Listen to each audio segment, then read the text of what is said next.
Welcome to Wine Soundtrack Australia. Listen to the passion with which producers narrate their winery and their world.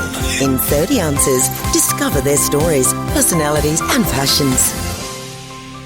Hello friends and listeners of the Wine Soundtrack. My name is Priscilla Hennigan. I am here with Alex Bill from Greenock Creek. How are you, Alex? Yeah, fantastic. It's first week of vintage and we're all nice and tired with purple hands, so it's a great start though. The wine's looking magnificent so far, so can't be happier. Yeah, nice to see your hands, like purple hands, nails, pretty much everything's like it with Shiraz grape, right? Pretty much so. They're not too bad today. You should have seen them last night after 14 hours of picking and crushing. They were very, very purple. So Alex, tell us, where are you located? So Greenock Creek Wines is in the little hamlet of Marananga in the central part of the Barossa Valley, known for some pretty robust red wines. Myself, though, I'm located in a suburb called Golden Grove. It's in the northeastern foothills of Adelaide. So it's far enough away from the Barossa so I can get away and relax, but also I've got a lucky spot where I'm quite countrified as well, so I've got nothing behind me besides open paddocks and gum trees. So it's a good combination of both worlds. How long have you been making wine? About 18 years now, so this is my third winery I've worked at, and I think I've found a very good home here. It's a great fit for me, being a smaller winery, getting my hands dirty again, and yeah, it's a place I think I'll be for a long time. Sounds good. So how many hectares or acres do you have here in Greenock Creek? We've got 23 hectares of estate vines, about 10 over at the Marananga site where the winery is, and we also have another vineyard at Seppeltsfield, which is about a 5 kilometre jump across the hills, and there's about 13 hectares over there. That was the original site when Greenock Creek started, and we've now expanded to 2 vineyard sites over the last 20 years. What type of wine do we make here? Pretty simple. We played around with the rosé a couple of years ago, but apart from that, we've been a long history of 100% red wine. So mainly Shiraz, being Barossa Valley, and Shiraz is our most famous variety. We're also known just for single site wines, so we don't blend to a style. We just pick parcels of grapes off our estate, single blocks, and make them to single site wines. Very Shiraz focused, but we do have a very good Cabernet Sauvignon vineyard, some dry grown bush vine Grenache, a variety called Mataro in Australia, which is Mourvedre around most of the rest of the world, and we just started playing with a little variety called Durif, which is also called Petit Syrah. In America, yeah? In America, yes, yeah. When I worked over there, I tried some great examples, and the one we've got in barrel at the moment from last year's vintage looks absolutely amazing. We can't get in bottle soon enough and give it a bit of bottle age and get it out in the market so everyone can enjoy as much as we can out of barrel. And tell us about you. What usually you drink at home? Like in whites, reds, sparkling? What are you going to drink tonight? Tonight, I've got a half-open bottle of Pinot Gris at home from the Limestone Coast when I was down there for a holiday just before Christmas, so I'll probably have to drink that. Apart from that, like most winemakers, we enjoy a good beer at the end of the day. As a good secret of the winemaker, yeah? Very much so. End of the day, always beer before wine. So how much do you sell here in Australian domestic market? How much do you export? We're probably about 75 to 80% just sold in the Australian market. We have a very strong, loyal database of customers, and they've stuck with us through the evolution and journey of Greenock Creek. We do export little amounts. We don't have big volumes to sell, but we used to sell quite heavily into the United States back in the day when the wines got 100 points from the famed Robert Parker 8 times. That sort of elevated the winery to a cult status. But we also sell a little bit into China before we had the tariffs put on us, but now we've got little markets in Denmark, in Russia and Germany. We've got a pallet that's about to go off to France. But we're always looking at little markets that suit what we're trying to be, what we're about, people that work with us. A little bit in the UK. But yeah, it's going to be always a predominantly Australian-based winery. We just don't have the volumes to satisfy the demand. Yeah, that's actually a good sign. Actually, for making good wines, if you don't really have enough to demand, that's how we can keep your business alive for a long time. How many bottles do you produce per year? Yeah, see, I'm talking cases. So we do about 10,000 cases a year. So we're talking about 12,000 bottles across the varieties. And of that, 75% would be Shiraz varieties. It's not much at all. Do you believe in perfect variety? Do you have any passion for one specific variety?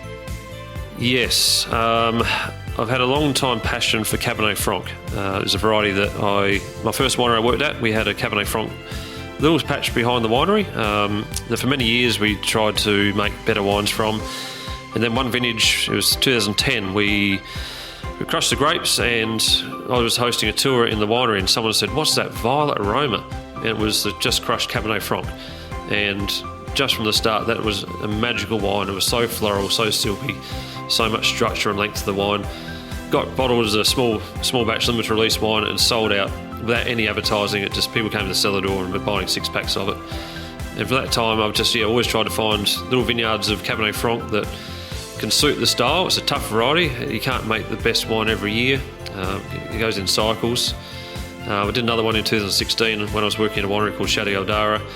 And same thing, we had it in barrel. We had barrel reps out from countries all around the world tasting out of barrel, and they couldn't believe the quality of the wine, just how we got so much flavour and depth out of it. And it was this black, inky sort of wine, but still elegant. And it's just a variety that I want to bring to Greenock Creek if I can find the right vineyard, and we can, not every year, but just occasionally make a Cabernet Franc wine. When it's done right, it's just a beautiful wine to drink. Yeah, I have to agree with you. I work in Argentina. Argentina have very good examples of Cabernet Franc. So it is actually a very good variety, and it can express a lot of aromas and taste. So we wanted to know a little bit about you. I know you have been overseas and have been working overseas, and we know we have actually a very interesting nickname. Do you like to share that story? Yes, like most winemakers, you finish your uni degree and you have a part-time job at a winery in your home country, then you travel off the other side of the hemisphere and work a vineyard overseas. I was going to go across to America with a mate of mine who pulled out at the last minute, so I said, "Bugger you, I'll go myself." And had a great time. I worked in Sonoma, a very small winery, just like we are now, and met a lot of girls from Chile over there. And at the time, with my name being A. Peel, there was a Black Eyed Peas song, and they had a tag phrase through the song called Sex Appeal. So that sort of stuck, and I'd walk into a room with them there at a party, and they'd just scream out, "Sex Appeal's here!" And it was quite a nice way to enter the room, and a nickname they still call me to this day. Just wish everyone called me that, it'd be much better. Do you have a nickname here in Greenock Creek? Oh, no, most people just call me Peely or Al. It's just, everything in Australia, everything gets shortened. So that's how the Australians call Cabernet Sauvignon and Chardonnay. Cab Sav and Shardy. Shiraz is actually a different name as well, so Australia love it to create different names, right? Well, like I said, there's a bit of a misconception that all Australians are lazy, but we're definitely lazy when we talk, so everything gets shortened. The least time you can talk and spend chatting to people, it seems to be everyone gets a nickname and everything gets shortened to something. How much do you have a cellar? I don't have what you would call a traditional cellar. We built a new house just when my wife and I got married, and there was a room in the centre of the house which was meant to be a linen closet, and I said, well, centre of the house, that is going to be my cellar. So we moved the linen closet elsewhere, and now I have about a 300-bottle cellar in the centre of the house, which stays nice and cool. I'd love to have it underground like some places do, but unfortunately I'm sort of stuck with that. So tell us, we are curious to know which bottles is the most expensive wine in your cellar. Yeah, I don't have super expensive bottles. My wife is not a wine drinker, so if she saw me buying those sort of wines, I'd be killed on the spot. It's normally wines that if we do have anything expensive in there, it's normally in there for a short time and shared with friends and other winemakers. So most of the bottles I have are wines I've had a part in making in some respects. So back in the day at Ross Estate, I used to have a wine called the JDR Shiraz, which is a tribute to the owner, and that was wine we got major accolades for, and I've got a few of those tucked away, and they retail for about $200 a bottle on the resale market, and drinking beautifully, I might add. But also the Roanford Road wines from Greenock Creek. Working in a winery, you do get a pretty good staff allowance, so I've got a few of those tucked away, and they can go for hundreds and hundreds of dollars on the secondary market. So they're the main ones. No French, no Italian wines there? No, like I said, every time I seem to pick those up, they get drunk straight away. So I don't have a huge amount of European wines. That's probably something I need to get more involved in again. There's always an opportunity to learn more, but as I said, we get hands on those wines and they seem to get taken to dinners and shared with other people. So I'll tell you a situation. If you have a VIP drinking Greenock Creek Wines in a very famous restaurant, and then so many reporters and magazines come along, or journalists come along, take a picture of that famous or a VIP person drinking Greenock Creek Wines. To put in the magazine, and actually a lot of millions of people will see this VIP person. So our question for you is, do you have any actor or actress or any famous person would you like to see drinking Greenock Creek Wines? very, very tough question, but Greenock Creek Wines are not flashy, we're not pretentious. It's very more of a humble sort of still family-owned and run business, and many people have been here for a long time. So we're not about flashy show-off sort of events. It's more about rustic and authenticity. So there was a country singer in Australia called Slim Dusty, who was very much a larrikin and a laid-back person. So him sitting down with a big T-bone steak and a glass of Greenock Creek red wine would be probably the ideal setting that would match the brand, I think. Would be wonderful. So, when you were little, very, very little, what did you want to be when you grew up? Initially, I wanted to be a racing car driver. So my parents' house had very much sort of 70s, 80s brown carpets, and I used to get pieces of chalk out and draw racing tracks on the carpets, much to my mother's disgust. But that sort of turned into being a policeman, and then I went a long time through high school days not knowing what I wanted to do. So I enrolled in accounting. I'm glad I never did that through university because I would have been bored stupid, but I was good at maths. And then I sort of didn't want to do it, so I deferred, and I was working in a wholesale propagation plant nursery, so I would take little seedlings and grow them up and sell them out to the market. And I quite liked the idea of making something and then having it sold and enjoyed by people. And it was around the time the wine industry was booming. I was just starting to drink wines and appreciate wines, and I thought, it's not such a bad idea. I get to make something, I can work in the country, which I enjoy, and let's give it a go. So I got through the first few years. It's more theory-based and lab-based, and it wasn't until the fourth year we got out to the real world of winemaking and did a vintage out in the industry. And I got back from that and I thought, I've picked the complete right industry.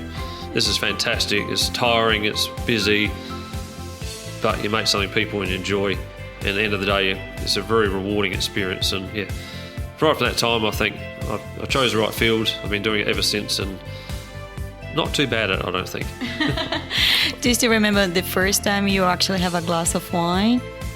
Yeah, I think I was about 17. I wasn't an early drinker. I wasn't someone who got drunk in their teenage years, but I think someone had a glass of Riesling or Chardonnay open, and I just had a quick sip and thought, I don't actually mind that. And then, sort of evolved up to, make rosé wines, and then eventually into red wines. And then once I started university, that's where the real education has happened, and I had the opportunity, obviously, to try lots of wines and tastings, and really, really got an appreciation for it, which I guess you need as a winemaker. But now it's a part of life. It's just something that, it's not a day if I'm not, don't make me sound like an alcoholic, but it's not a day when you're not tasting or trying something and testing a palate and trying to learn new things about wine. So it's really part of your life once you're a winemaker. Yeah, that's so true. But can you tell everyone you can actually show this podcast to your mom, telling her, and you actually drank the first time wine when we were 70 years old? Yes. Yeah, that's fine. I think she was there, so that was fine. But she wasn't much of a wine drinker at the time either, so she was more into wine coolers, and she didn't mind whites, but now after 18 years of trying, I finally got her to have a glass of red with wine with me, and she actually enjoys it too. So it's taken a while, but my wife's a different story. She's still on Moscatos and not a big drinker. The only time she actually had half a bottle of red wine with me was our first anniversary. And we went up to a nice restaurant, had a limo up there, and we drank a bottle of champagne in the car, and I think she was that drunk that she just drank red wine anyway. That's such a good story. Do you have any good story relevant of wine you'd like to share with us? Oh, jeez. I guess I've been lucky being chief winemakers of a few wineries. You get a few perks of the jobs, and I've been lucky to go to Europe a couple of times with work and also with reps. So I went across with a cooperage called Boots Cooperage that were based near Saint-Emilion in Bordeaux, and free of charge took me across there, and we had one of the most amazing dinners I've ever had in the owner's backyard in the centre of Bordeaux. And I think we drank 6 bottles of Krug between us. It was a group of winemakers from Australia, and it was just such an enjoyable night. We played a wine drinking challenge that night, and he pulled out all these obscure varieties all through Europe, and it was a pretty memorable night. I don't remember how we got home, but yeah, it's just one of those sort of events that, yeah, it's hard to live down. Also, another time when I actually went and visited my friends from Chile, one of their boyfriends at the time was playing in a band, and they went to the abandoned Conciertora winery in the centre of Santiago and went into the old caves underground, and they were sitting there drinking red wine, these abandoned tunnels, listening to a band play music. And I thought, I don't think any other tourist would ever have this experience again. So yeah, that's a sort of bit off the topic of wine, but because of the wine, that's sort of how I got to have that adventure. Yeah, it's so good to work with wine industry because we have such a good experience with that. Question for you. So more reconnected with wine and food, you just mentioned now. So do you believe like a rules? White wine have to be with fish, red wine have to be with meat. What do you think about these ideas and these paired ideas with wine and food? End of the day, if people are drinking wine and they're enjoying it, I think that's the best thing. So if they're saying, I want to drink Chardonnay with a big piece of T-bone steak, go for it. Yeah. But there are basic rules, and I always try to liken... I try and liken wine like a sauce. So if you're adding a sauce to a meal and you think, I like a sort of peppery sauce with... keep using steak as an example, but try and match a wine that's got those sort of spicy, peppery characters through, and it's going to be a good match. Or if you want to have a red wine with, say, a piece of salmon, thinking something a bit lighter, but something that will complement those flavours. It's hard. Sometimes you think in your head that's going to work and it'll be a perfect match, and it can be completely terrible. But as I said, to me, it's just, if you're drinking wine, you're enjoying it, and you're enjoying a meal, that's all that really matters. That's good. What do you recommend to all listeners if you have a bottle of Shiraz, Greenock Creek Shiraz, full body wine to match with? So that's where it gets tricky, because Greenock Creek, we are known for some pretty robust red wines that age well. So it does need something pretty heavy, hearty, rich to cut through those wines.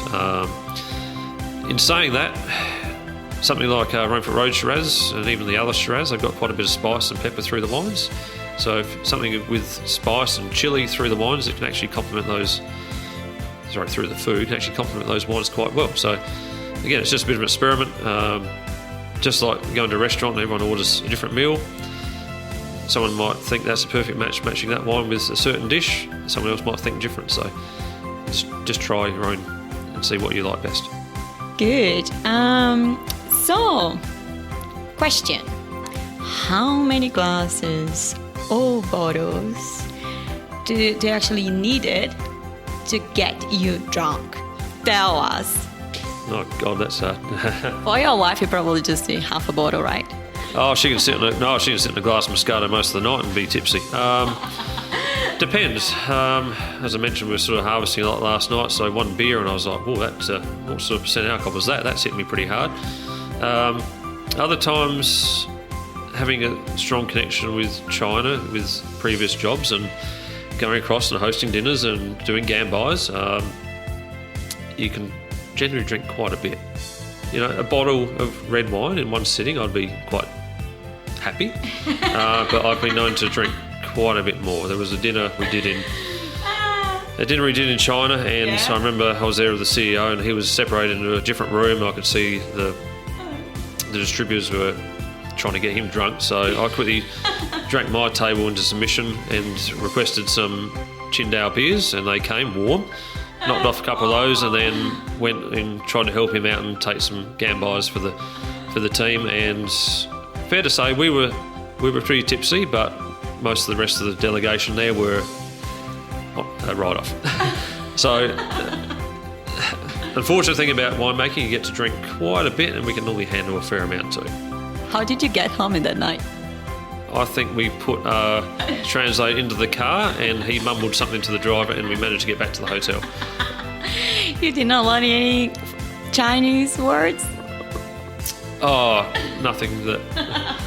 No, I struggle enough with English. I'm terrible with other languages, so... Apart from the simple ones like thank you and goodbye, that's about as far as my Cantonese goes. So tell us a little bit, like if you actually drunk and then go home, the next day, what did you do for recover from one hangover? Wine hangovers are the worst hangovers in the world. You just, I can drink beer, I can drink spirits and wake up a bit dusty but then be okay. Red wine is just a constant need to drink and drink and drink. So if I'm smart enough, I'll scull as much water as I can before I go to bed. After that, I don't know, I actually find fruit really works for me. A lot of people like really rich and bacon and eggs for breakfast to help them out. It doesn't work for me at all. I just try and rehydrate and get fruit into my body. It must be the sugar just helps me. But I sort of get to that point in the night. As soon as I can get the kids asleep, I go to bed. Just a good sleep. I feel better the next day. Do your kids want to be winemakers? I don't think so. I try to get them to smell wines when I'm at home, just to have interest for me, and all I get back is, oh, that's yuck, Dad. So I can't see it. I think the little one, she loves animals. I see she being a vet or something with animals through her career, and the older one just loves gymnastics and cheerleading. So I can't see anyone following my footsteps, but they're both young, so you never know. Yeah, never know. Just a way to see. Do you do any sport in particular? I used to. Before kids, we're doing volleyball, we're doing mixed netball, and my wife got me into ballroom dancing. Something I didn't think I'd ever do in my life because I've got two left feet. But over time, I actually got to appreciate it, and it was quite good to go to a wedding and you can grab anyone and jump up and have a dance. And most people are like, oh, wow, you can dance. Okay, that's good. But now with kids, it's more, taking them to sport. So yes, my sporting career is over, I think. Not that it was that good anyway to start with. A lot of the physical work now in the vintage, right? Very much so. This is the time of year when you can eat what you want and you still lose weight because you just work that many hours and you're just constantly on your feet, walking and walking and walking. So that's pretty much accounts for the lack of physical activity the rest of the year. So when you are not working, how do you spend your free time? Do you have a free time? Not really, no. Not with two young kids that take up a lot of time. No, it's more about trying to spend time with the family. So if we're not at work, it's trying to take them to sporting events or doing family outings. But we love holidays. Unfortunately, with the coronavirus, we haven't been able to travel, and that's really hurting me because I love to get away a couple of times a year to go overseas and see the world. And our kids love it too. We said when we had children we wouldn't stop travelling. So both of them from under a year old, they've been travelling around the world with us. Makes it different holidays. You're in bed early and you're up early, but that's what we love to travel. We love to do holidays. So that's something that's really hurting. And we were going to be in the Maldives for our 40th birthdays last year. My wife and I both turned 40 and we missed that holiday. So 10-year wedding anniversary coming up this next coming year. So fingers crossed we can all get overseas next year and enjoy seeing the world again. Do you have plans to go somewhere nice for wine? Do you want to explore any wine region? So that's the hard thing with my wife not really being into wine and finding it quite boring when we do wine tasting. Obviously, she under sufferance will do wine tastings with me, or sit in the cars or take the kids away. It's more been work-related trips. So as I mentioned, I've been lucky enough to go across to Europe a few times with work now, whether it's with suppliers or just getting across with work. So that's more my chance to get into the wine region. It's more work-related, but eventually we'll get across to Europe again as a family, and that will have to involve some wine regions, that's for sure. I wanted to work in Spain early in my career, but I got offered a full-time job in Australia, and that sort of threw that out of whack. So I feel like I sort of missed that travelling chance. But at the end of the day, if I didn't take the job I got then, I wouldn't be where I am now. So I've had plenty of chances to travel, so I can't be too upset. Cannot complain. That's right, yeah. So, complete the sentence. A table without wine is like... Table without wine is like a family without happiness. Like that. I like that. Now we are in the vintage time in Barossa, so probably you're very busy. Thank you so much for having that minutes with us to share your time and to share your experience and to share about what we're doing here in Greenock Creek. So do you have any good luck, Rachel, when the harvest start? Any ritual, yeah. It's always been sort of my tradition to get all the casual workers together, and also at a smaller winery, all the staff, and we just have a barbecue. We open up some bottles of wine, everyone gets to know each other. It's sort of a bit of a thank you and preparation for, you're going to be working some long hours, guys. Here's a thank you. Just remember this, when we're halfway through vintage, you're all tired and you can barely move, that we gave you a nice little barbecue to kick it off. It's, especially in a bigger winery where I've worked previously, it was a good bonding chance because you bring in workers from around the world, different parts of life, and it's just a good chance for everyone to bond together because in a winery, through the harvest, they see each other more than they do their own families or friends, so that's always been my tradition. Yeah, pre-vintage barbecue. Like Cellar hands. Yeah, no, we're pretty good. I always tell them it's some tough hours, but we're going to have some fun as well. It's not all hard work. Yeah. So, question for you in the future. So we know we'll have a lot of problems with actually climate change and different things. Do you have any, in your opinion, what the people will drink in the future? And in the year until 2300? Yeah, well, there's going to be a lot of work done, I think, with finding different clones of existing, essentially French varieties that may work better in drought conditions and tolerances. But you're seeing a lot of more European, sort of Spanish and Italian varieties coming into Australia already, finding more markets that are drought tolerant, can hold their acid, can stand up to less water.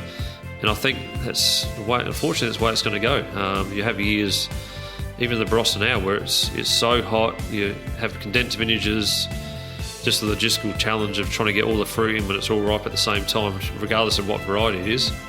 So I think there'll be that diversification, and you'll see a lot more of the hardy varieties.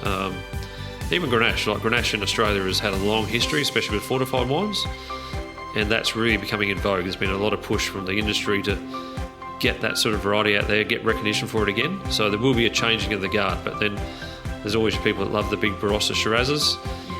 But I think they'll always be there, but maybe there'll be an evolution over the next 15, 20 years.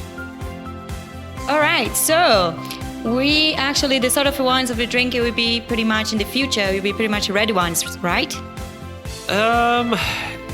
Not necessarily. I was across in Sardinia a couple of years ago and saw some magnificent examples of Vermentino as a variety that's probably quite suited to Australia because Sardinia is quite warm and hot.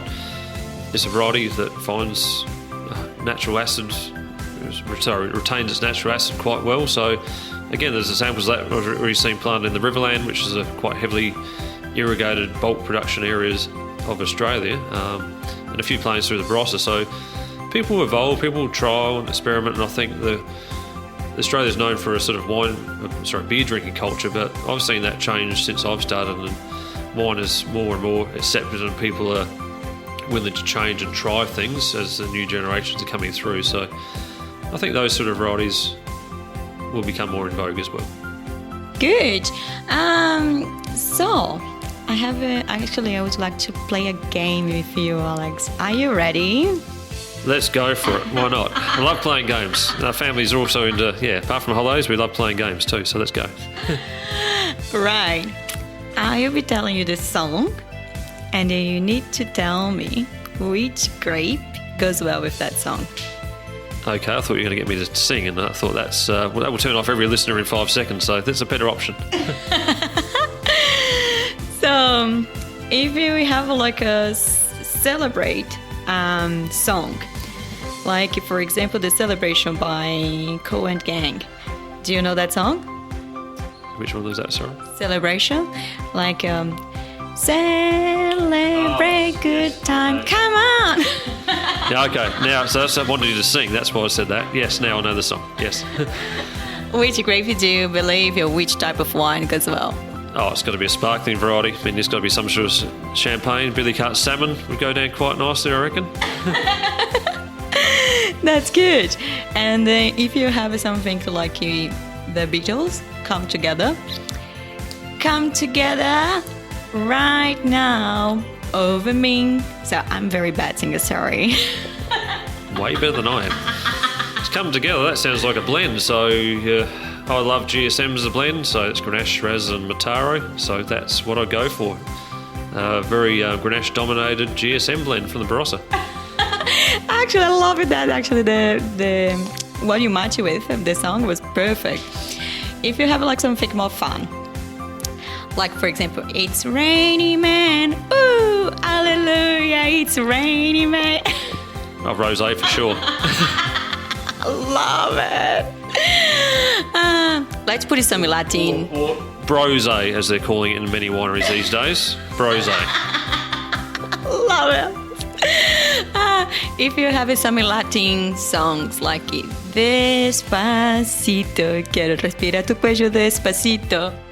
Well, I think Tempranillo straight away. That's a variety I used to make quite a lot in my early career, and I love Tempranillo. So yeah, that's the one I'll go with there.